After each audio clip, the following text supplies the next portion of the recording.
What's up, I Digress listeners? I got one question for you. Do you identify your business as chocolate cake or Tylenol? Do you identify your business as chocolate cake or Tylenol? Marinate on that. I'll see you in 90 seconds.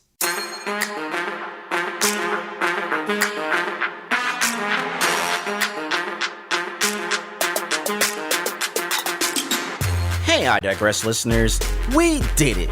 The I Digress podcast has been making sound waves within the business and marketing podcast communities over the past year, and I'm incredibly happy to announce that I Digress is sponsored by the HubSpot Podcast Network. The HubSpot Podcast Network is the audio destination for business professionals who seek the best education and inspiration on how to grow a business. Yes, I'm talking about your business. Now, you know all of that aligns with the purpose and mission with each episode of I Digress. As the podcast industry is rapidly growing, you need shows you can trust. Listen to value-packed shows just like mine who are dropping business gems on how to elevate your business. From marketing to sales to entrepreneurship to leadership and so much more. Listen, learn, and grow with the diverse, knowledge-rich hosts on the HubSpot Podcast Network. To listen to level up, go to HubSpot.com/podcast network. All right. So, is your business more like chocolate cake or is your business more like Tylenol? I'm sure you're probably wondering, what in the world am I talking about? Where am I going? I'm going to make this very easy and very simple. And I'm going to quote my dear friend A. Fitzgerald from Clubhouse. Your business is either a pain reliever or a pleasure provider. You either stop pain or you add joy. Understanding which one you are, if you're the chocolate cake or you're the Tylenol, makes all the difference when your messaging and your branding and how you articulate yourself and how you position yourself and what techniques and tactics are going to help you grow your business, because now you know which emotional triggers will give you the result that you want. If you know that your business is stopping pain, you want to push that pain as hard as you can, and they'll be like, yo, I identify with that pain. And then you hit them with the solution.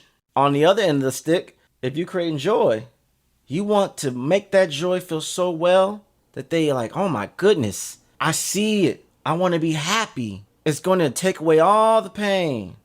It's going to give me all the joy instead. They getting dopamine hits just looking at your content. Just when they're going down Google search and they see your headline and they see your meta description, you speaking right to them because they're going to get joy. They're going to get happiness. And their expectations is, this is going to give me the joy that I seek. So understanding, if you provide the chocolate cake or you provide the Tylenol, is a big thing to understand in the roadmap to the growth and the success and the longevity of your business. What's up, digital world? You're listening to the I Digress audio experience with Troy Sandidge. Social media, marketing, storytelling, business, culture, and more. Coming to you in 3, 2, 1. Have you ever felt pain? I mean, real pain? Pain that just makes you quiver with fear? That shiver pain? That, ooh, you make that face pain? You don't want that pain to be around. You want that pain to go as soon as possible. You want to be relieved from that pain. So here are 4 main types of pain points to fortify and target your businesses if your message and your tone is all about stopping pain. Financial pain. Your prospects, your clients, your customers are spending too much money on a current provider or a current solution or a current product or products and want to reduce their spend. You can also say they want to maximize their ROI by reducing their costs, all of which makes them more profitable with less effort. Another pain point, productivity pain point. Your prospect, your client, your customer, they're wasting too much time, effort, energy using a certain provider or a certain solution, a certain product, a certain service, and want to use their time more efficiently. Maybe you solve for that. Process pain. Your customer, your client, your prospect wants to improve internal processes.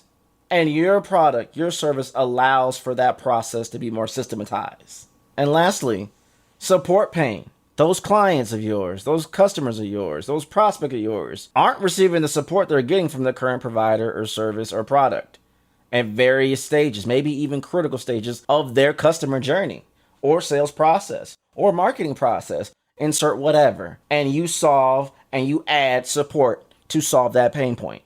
Viewing customer pain points in these 4 categories allows you to start thinking about how to position your company, your business, your product, your service as a solution to them that solves that problem. And you're aware of what is needed to keep them happy.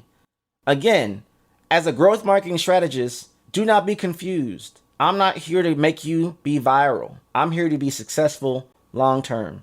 The keywords there, I provide simple strategies that create sustainable, scalable solutions. So that pain point, if you know that that's a long-term thing, that's a guarantee, that's a permanent thing, guess what? You just became a longevity brand because you have a pain point that they're always going to have to need solutions for, and you have something that's always in abundance to solve it. And speaking of pain points, this podcast is brought to you by the Hustle Podcast Network, but you already knew that. But hey, why not use HubSpot's blog as a resource? So the 8 questions that can identify a customer or client's pain points. Number 1, what's your biggest inhibitor to company or division's growth? Now, this is a classic soundbite that cuts straight to the heart of the matter. Every company is in the business of growth. So the biggest obstacle to growth is generally a serious pain. And so alleviating that makes it easier. Everyone wants to scale. Everyone wants to increase the numbers, increase the revenue, increase the profitability, increase the subscribers, the followers, the metrics, the website visits, all that. So what is their biggest inhibitor to their growth? Number 2, what is their biggest hairball? I know, it's like, what? This is a more whimsical version of question 1. Many times it's like to be used because it has a personality, it's funny, and it cuts the tension. Whether they're facing a major cross-departmental operational issue, an internal team problem, or a clear obstacle to growth, getting your client, your customer, your prospect talking about what they're most frustrated by is a great way to get them excited about a potential solution. Number 3, what does your boss obsess about? It's in your best interest to get them involved in the conversation as early as possible. There are 3 reasons for this. Number 1, they usually control the budget for B2B or B2C buying decisions. A manager's pain usually filters down to their direct reports. We all know that's true. And it signals inexperience. Number 4, what takes up the most time in your day? This can apply to you individually. Maybe you're your own boss of one. Maybe you're a team, but either way, your time. Or the question you'd ask your internal team members, your contractors, your vendors, or to your clients or customers. What takes up the most time in your day? Time is the most expensive commodity that you have. So if you can give me more of my time back to use elsewhere on things I want to do versus things I don't want to do, win, ding, you got me. Take my money now. What's been repeatedly discussed at stand-ups or all company meetings by senior management? Again, you can modify that question to fit whatever the scenario and dynamic is. It's that pain point. What things or commonalities are coming up at the water cooler conversations? Coming up in various meetings, the same word, the same frequency of this is in my way from getting my job. This is in my way from getting my sales numbers.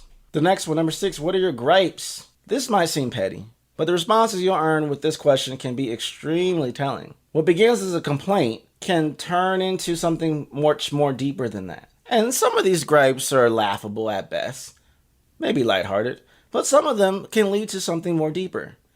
And this also shows that you're listening, that you're hearing, that you're acknowledging. Sometimes you just need people to let them rant. Let them get it all out. All the frustration, all the issues. Get it all out. Number 7, why are you losing deals? Or to say it another way, why are you losing customers? Why are you losing clients? Why are you losing website views? Why is your bounce rate so high? Asking this question might uncover positioning pains, process pains, productivity pains in typically one of those crucial departments, your sales department. But obviously that trickles down to marketing and branding and content and development and so many other things. But you got to define an answer to why these things are happening. Why are we losing? If you can't answer, you're either not tracking and measuring, which a CRM tool might help, or you're just not doing enough. or there's a big disconnect. Whatever it may be, you have to figure it out.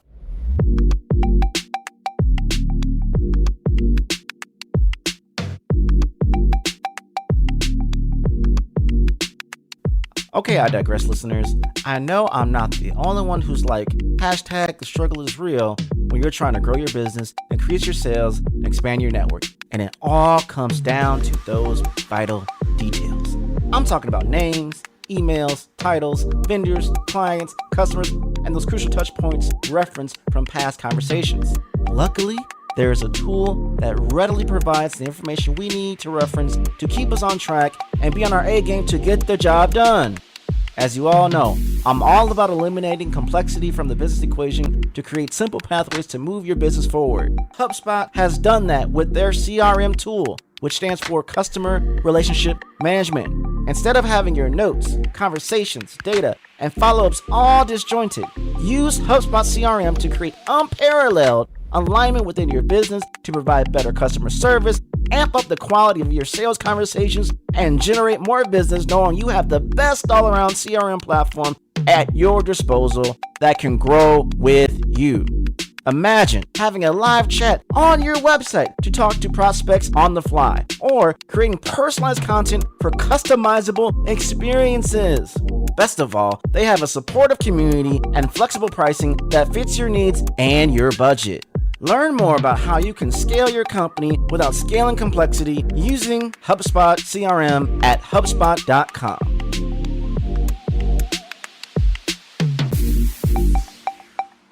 Lastly, why are customers churning? Again, losing customers is a humongous pain, and it can be caused by a number of issues that you may have a solution for, or that you may not, or not yet.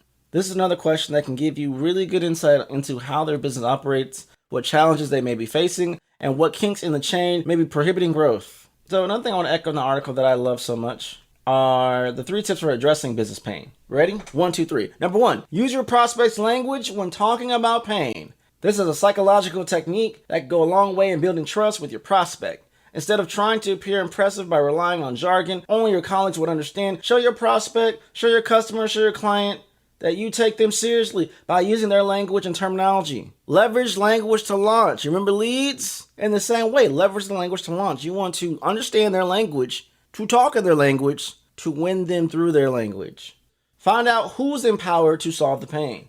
Find the economic buyer as quickly as possible. Ask your prospect, your client, your customer, whose budget a purchase would come out of and what teams would need to be involved in a buying decision. There's little point spending hours and hours and hours in meetings and presentations and decks and all this stuff with a person or group of people who can't sign the contract, who can't sign the proposal, who can't sign the new deal.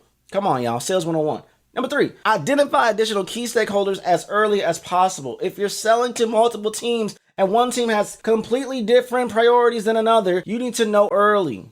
If you'll have to go through a 2-month legal review process before you can close the deal, a 12-month review process before you get the final pitch, whatever it is, you need to know the process steps. Are we going to get this deal? We're going to get that money. We're going to get that green in like 90 days? Or, yeah, we can't bring on another vendor, another contractor, another business for another 6 months. Well, put a pin in it. Come back to it later. These are all things you got to figure out. So I know you all have heard this acronym before, and trust me, I wish I created it, but it's definitely not my acronym. SMART: specific, measurable, achievable, relevant, time-bound. Specific being simple and significant. Measurable meaning meaningful and motivating. Achievable being agreed and attainable. Relevant being reasonable, realistic, and results-based. And time-bound being time cost efficient, time cost effective, time sensitive. This ensures that all your business goals that would be clear and reachable, and also help you save time, all while boosting your productivity. Having smart goals, having smart processes, having smart systems allows you to focus on either the pain point or providing more joy, being the chocolate cake or being the Tylenol. But either one, you need to think smart, you need to be smart, and apply smart goals, smart marketing, smart sales, smart strategies, smart systems, the literal definition and the acronym version of the definition to make this thing work. Once again, there's going to be times where maybe things shift. Maybe this pandemic, maybe your customers, your audience, they don't resonate with the pain like they used to. And if you can't keep finding any pain, we got to make a shift push for joy. Or vice versa. Maybe there's no more joy right now, and we gotta switch to the pain. Switch gears. And it's just a simple reverse. Negative to the positive and positive to the negative. You should be able to switch gears if you absolutely need to. To me, it's like what energy you feed off of. If you think back to Monsters, Inc., and then when the movie began, they filled up those energy tubes with fear, scare tactics. Then they realized we gotta make a shift. And then they switched to laughter. It was more sustainable, it was more efficient, and they were able to get a lot more of it. And the process made everyone feel better. Now, yeah, that's where mega deep for a Disney movie, Pixar movie, but you get my point. In the same way, you have to look at how you position your business, and maybe you've always been the pain point. You've always been the Tylenol. You don't know anything else. You've been around for 100 years. You got, maybe you got executives in corporate America who've been at this thing for a minute. I refuse to change. And life happened. COVID happened. All these different things are happening. Well, sir, we might have to make a shift. We might have to update some things. So that may require you to rethink, fill out, go through the questions and saying, okay, for the pain points that we solve for, what's the joy that we create? Or vice versa, for all the joy that we create, what are the pain points that we're solving for to provide them with joy? And it's a change of hand. It shouldn't feel like a major shift. It should feel more like a pivot. And a pivot is different than a shift. A shift, you're going all the way. Pivot means your foot just turning slightly to fit the other direction until it's absolutely necessary for you to come back. Once again, this is a big thing to understand. It's not just knowing if your business is a chocolate cake or Tylenol. It's knowing which one you need to use in certain situations to close the deal or maintain the deal. In many cases, once you get the client, it's easier and more effective and more efficient to try to maintain the current customers and clients that you have than replacing them with an entirely new group of clients and customers or audiences. If I already got them locked in off the pain point, I might switch to chocolate cake to remind them of the joy of why we're in this relationship. We're in this partnership. We're collaborating. We solve this. We help you do this. Because we're eliminating the pain so they can enjoy more fruitfulness over here. They ain't got to worry about those things because we got you covered with our service, with our product, with our solution. On the flip, if you're meeting people for the first time, they don't know you that well, but they know their pain very well. So I'm not going to try to create the joy for them because they may not believe me. But guess what? They would rather want to get rid of that pain real quick because it's burning. It hurts, it stings. And so in that situation, today I'm going to give them the Tylenol. Are you suffering with this?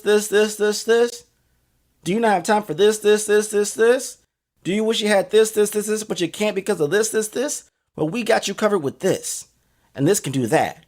And once you get that, all this goes away. Take my money. Like that Futurama with Philip J. Fry meme. Either way, you have to understand and master when to use the chocolate cake, when to be the Tylenol. And then understand in your business relationships, am I the chocolate cake or am I the Tylenol?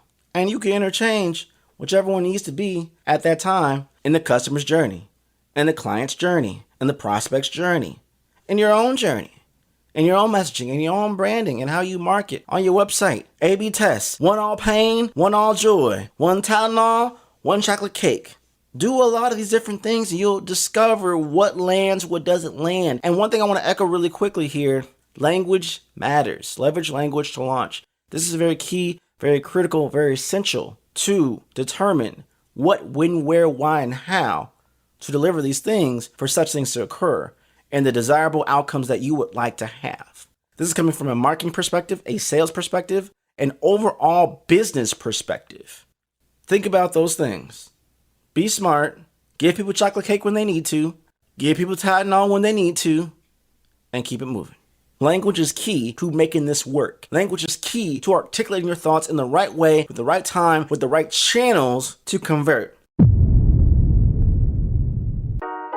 And that's a wrap. We hope you enjoyed this episode of I Digress. What was your takeaway? Care to share your thoughts and tag Troy on social media? You can find him on all platforms at Find Troy. Don't forget to like, subscribe, and leave a review or comment for this episode from wherever you're listening. Looking for a marketing strategist to build the structure, strategies, and systems you need to get the success you want and the ROI you desire in your business? Book a discovery call to talk with Troy at findtroy.com. And as Troy's philosophy goes, imagination is the engine, Content is the fuel, social media is the highway, marketing is the roadmap, sales is the destination, culture is the GPS. Thanks for listening.